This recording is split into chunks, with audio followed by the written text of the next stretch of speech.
Here we are on the last three pieces of this book. I'll do one video, covers everything in these three pieces. I'll introduce you to a new concept.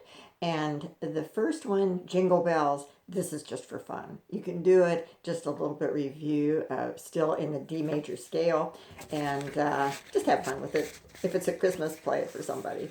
So the next one, we have The First Noel, also, of course, Christmas. Now, it starts up bow.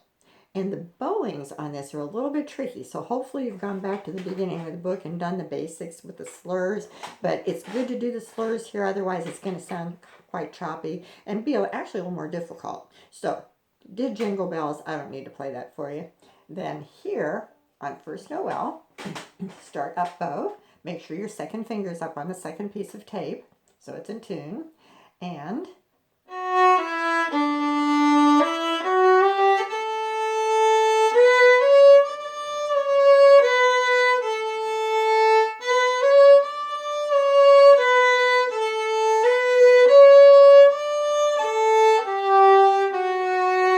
notice my up bow is quick.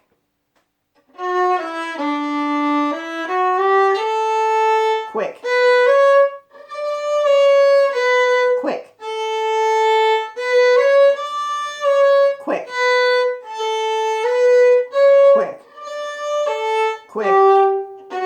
So on this one, it's all about bow placement. If you end up stuck down at the frog or out at the point, it won't work. It won't sound good. So work on that bow placement. That's really the challenge of this one. But great piece. Again, play it for somebody at Christmas time. Start to enjoy what you've done on the violin. And don't be shy. Just play it for somebody.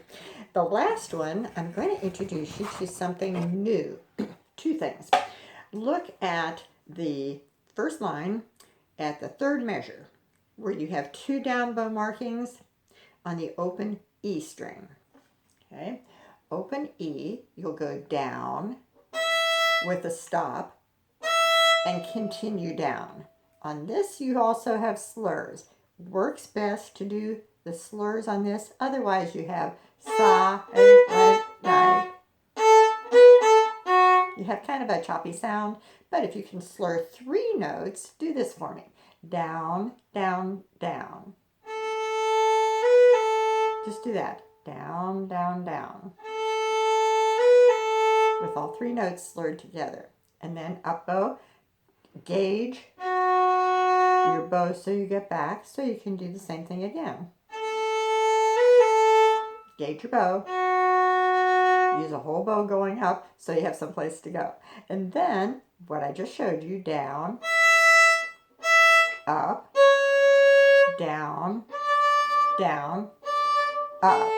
And that just goes along with the words. Now here's the new thing for you. Look at the bottom line, third note. Here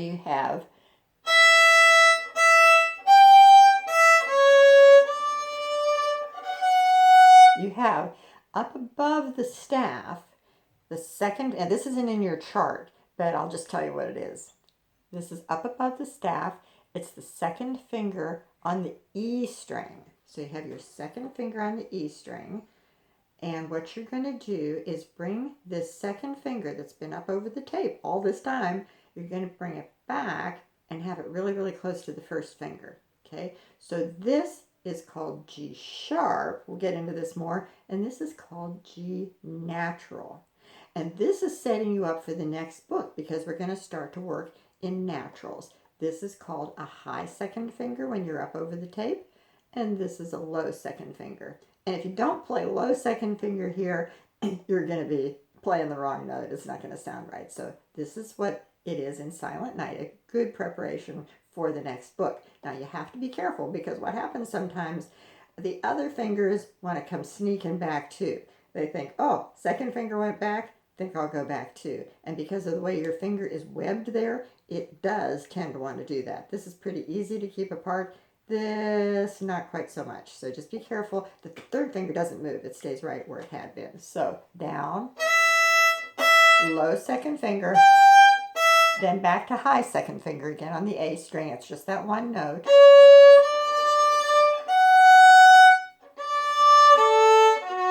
Long.